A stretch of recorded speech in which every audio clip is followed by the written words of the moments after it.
ব্যস্ত শহরের ব্যস্ততায় সবাই ছুটে চলে জীবনের দৌড়ে, আর জীবনের দৌড়ে টিকে থাকার জন্য ছুটে চলে একটা ভালো চাকুরির পিছনে।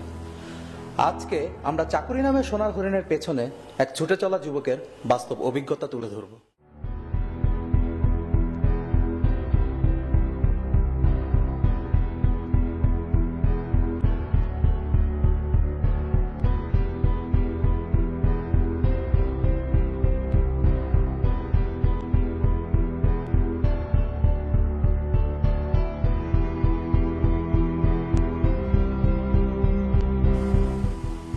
প্রতীক, হ্যাঁ ভাই, কি করস ভাই? এই তো ভাই চাকরি বাকরির জন্য অ্যাপ্লাই করতেছি। চাকরি? হ্যাঁ, এটা তো সোনার হরিণ, সহজে পাওয়া বহুত মুশকিল। মুশকিল হলে কি করবো ভাই, আমার তো গ্রাজুয়েশন কমপ্লিট আছে। আর শোন, আমার মামার বন্ধুর কোম্পানিতে চিপা দিয়ে একটা সুপারিশ করে দিলাম। আচ্ছা, তারপর দেখ আমার অবস্থা। এখন তোরও তো একটা মামা লাগবে, তোর মামা আছে? আপনি তো জানেন আমার সবাই গ্রামে থাকে, তো মামা বা মুভি মামা নাই, মামা নাই। তবু দেখ, চেষ্টা চালায়া যা, চেষ্টায় কি না হয়। হ্যাঁ, সেটাই ভাই, চেষ্টা কর, চেষ্টা কর। আচ্ছা ভাই।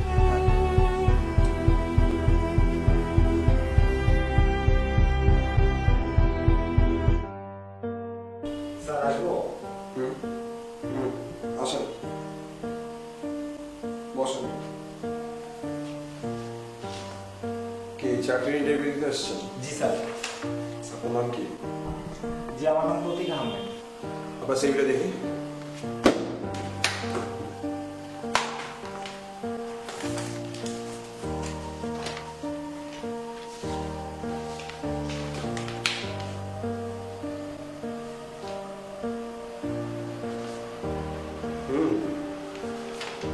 রেজাল্ট তো ভালোই। তো আপনি কি চাকরিটা করতে চাচ্ছেন? জি স্যার। ওকে, আমি আপনাকে দুটো কোশ্চেন করবো। এই দুটো কোশ্চেনে আজ যদি আপনি দিতে পারেন তাহলে আমি আপনাকে চাকরিতে নেব, আদারওয়াইজ আমি চাই। আপনি এই প্রশ্ন দুটো মনোযোগ দিয়ে শুনুন এবং প্রশ্নের উত্তর দেওয়ার চেষ্টা করুন। আপনার জন্য প্রথম প্রশ্ন, ধরুন আপনি চাকরির সকালে অফিসে যাচ্ছেন। অফিসে যাওয়ার সময় হঠাৎ করে একজন মুরব্বী মহিলা ঠাম করে আপনার শরীরের মধ্যে পানি ঢেলে দিল এবং আপনার কাপড় চোপড় সব নোংরা হয়ে গেল। সেই সময় কি আপনি অফিসে যাবেন নাকি যাবেন? জি স্যার, আসবো। চমৎকার আনসার, যাবেন। তারপরের প্রশ্ন হচ্ছে আপনার জন্য, আমাদের কোম্পানি ছাড়া অন্য কোম্পানি যদি আমাদের কোম্পানির চেয়ে বেশি বেতন আপনাকে নিতে চায় তাহলে কি আপনি আমাদের কোম্পানি ছেড়ে অন্য কোম্পানিতে চলে যাবেন? না স্যার, যাবেন। আচ্ছা, কখনোই যাবেন না। ঠিক আছে, সবকিছু দেখলাম। এই যে এই ফর্মটা ফিল আপ করুন। এই ফর্মটা ফিল আপ করে বাইরে একজন লোক আছে, লোককে দিয়ে দিন এবং অবশ্যই সাথে 520 টাকা দিতে ভুলবেন না। 520 টাকা হচ্ছে ফর্মের ফি।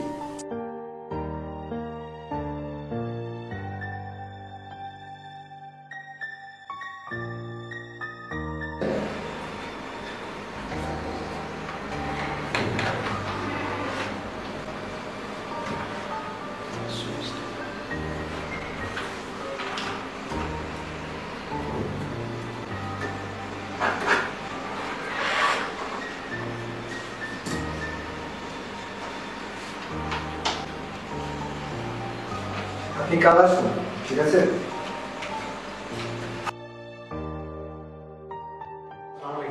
ভালো আছেন? ও, আপনি কেমন আছেন? এই তো আচ্ছা, কালকে তো আসছিলাম, গতকালকে। জি, আচ্ছা বসুন, আপনি ওখানে বসুন।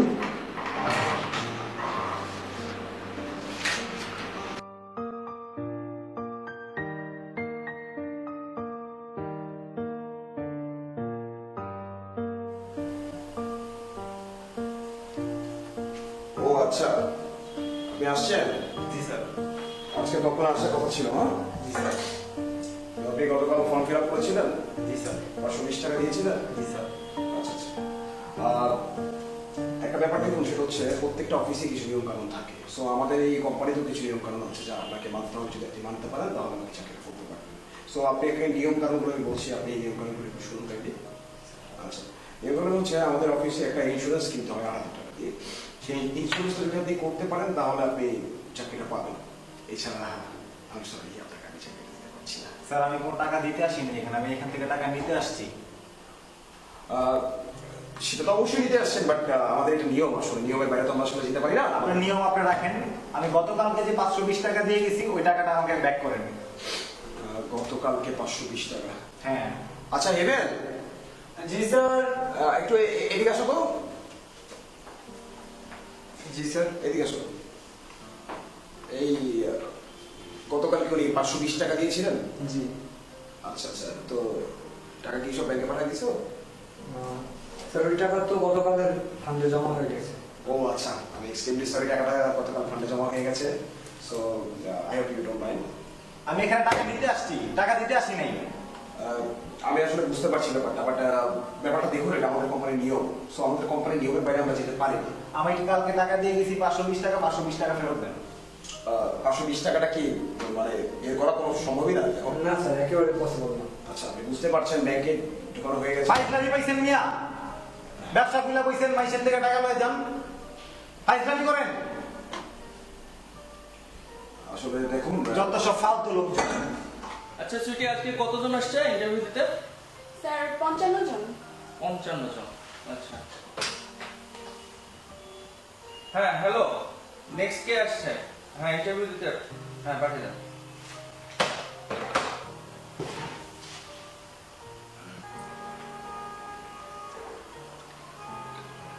স্যার আসবো? হ্যাঁ আসুন, বসুন। কি নাম? স্যার আমার নাম প্রতীক আহমেদ। আমাদের কোম্পানি সম্পর্কে কোনো ধারণা আছে? জি না স্যার। অভিজ্ঞতা? আসলে স্যার আমি কিছুদিন আগে গ্রাজুয়েশন কমপ্লিট করেছি, যে কারণে আমার অভিজ্ঞতা নেই। আচ্ছা ঠিক আছে, আপনার সিভিটা একটু দিন তো।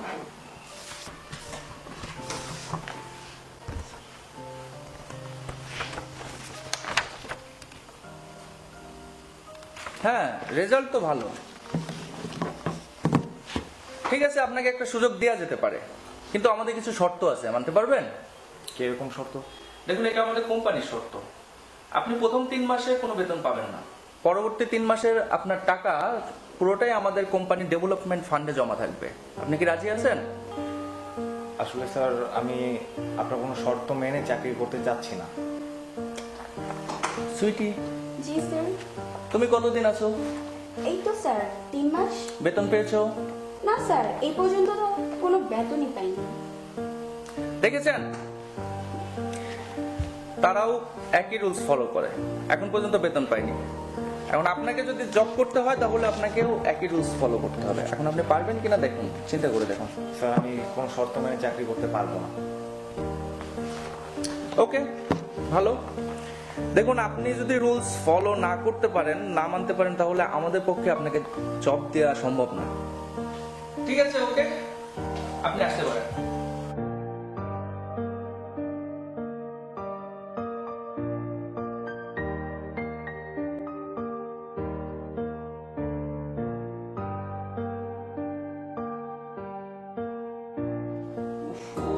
আমার খুব খারাপ লাগতেছে, কেমনি কি করি আল্লাহ জানে।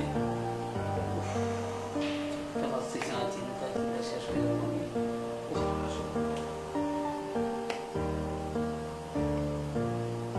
স্যার একজন লোক আসছে। হ্যাঁ, বাইরে আছে? বলতে পারবো না স্যার। নিয়ে এসো, নিয়ে এসো। জি স্যার। অনেকদিন পর বাইরে আসছে, অনেকদিন পর বড় এই যে ভালো লাগতেছে আমার। ও স্যার আসতে পারি? আসুন, আসুন। আমাদের জুতা বাংলাদেশের সবচেয়ে সেরা জুতা, কোন কোম্পানি আমাদের জুতা তৈরি করতে পারবে না। জুতার সোল এত সুন্দর, ঝড় বৃষ্টি বন্যায় এমনকি আপনি মরে যাবেন, জুতা থেকে যাবে, জুতা কোনো ক্ষতি হবে না। স্যার আমি তো চা চা চা চা কফি সব কিছু হবে, বিস্কুট কফি সব কিছু হবে, আপেল আঙুর যা খেতে চান সব খাওয়াবো। কিন্তু তারপরে আপনি কি কতগুলো লাগবে বলুন, বলুন বলুন, কতগুলো লাগবে বলুন। স্যার আমি তো চাকরির জন্য চাকরি? পশু কি ভাবলাম, কি হলো, আস্তে সব ভাইগুলোই খারাপ। স্যার আমার চাকরিটা খুব দরকার, প্লিজ স্যার আমাকে চাকরিটা দেন। আচ্ছা আগে বলুন, আপনি আগে কোন শোরুমে চাকরি করেছেন? জি না স্যার, আমি আগে কোথাও চাকরি করিনি। বলেন কি, চাকরি করেন নেই? না স্যার। কোনো অভিজ্ঞতা নেই? জি না স্যার। হায় হায় হায়, কোনো অভিজ্ঞতা নেই। তো চাকরি করবেন কি করে? জি স্যার আমি পারবো। আজকে আপনার সিভিটা দেখি তো, অভিজ্ঞতা নাই, চাকরি করতে পারছে। চাকরি দিস, চাকরি কি অবস্থা?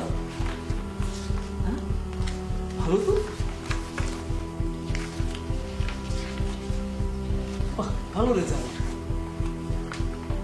আপনার চাকরিটা দেওয়া যায়, কিন্তু আমাদের কোম্পানিতে 12 ঘন্টার ডিউটি করতে হবে, আর মাঝে মাঝে 2 ঘন্টা বেশি করতে হবে, আর বেতন হবে 6,500 টাকা। চলবে তো? জি স্যার চলবে। আচ্ছা, তাহলে এক কাজ করুন, আপনি কোনো সরকারি কর্মকর্তা সুপারিশ নিয়ে আসুন। স্যার আমার সরকারি কর্মকর্তা পরিচিত কেউ নেই। আর ধর, সরকারি কর্মকর্তা কোনো পরিচয় নেই, যেভাবে পারেন ম্যানেজ করে নিয়ে আসুন, যান। জি স্যার। যত সব কোথায় যে এইসব কোম্পানি আমি করতে গিয়ে আপনার আমাদের দেশে উচ্চ শিক্ষিতদের প্রায় অর্ধেকই বেকার।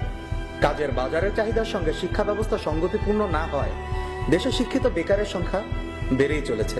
প্রতি বছরই উচ্চশিক্ষা নিয়ে শ্রমবাজারে আসা শিক্ষার্থীদের প্রায় অর্ধেকই বেকার থাকছেন অথবা যোগ্যতা অনুযায়ী চাকরি পাচ্ছেন না। বিশ্ব ব্যাংক মনে করে বাংলাদেশে বেকারত্বের হার 14.2%।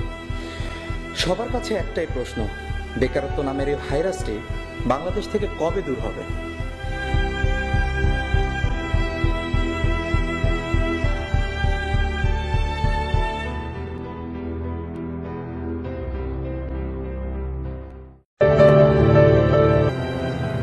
এতক্ষণ ফোন ওয়েটিং ছিল, এসবের মানে কি? ও আচ্ছা, বাসায় আসছো? ফোন ওয়েটিং আর মানে ওকে খুঁজে পাচ্ছি না, মানে ও কোথায়?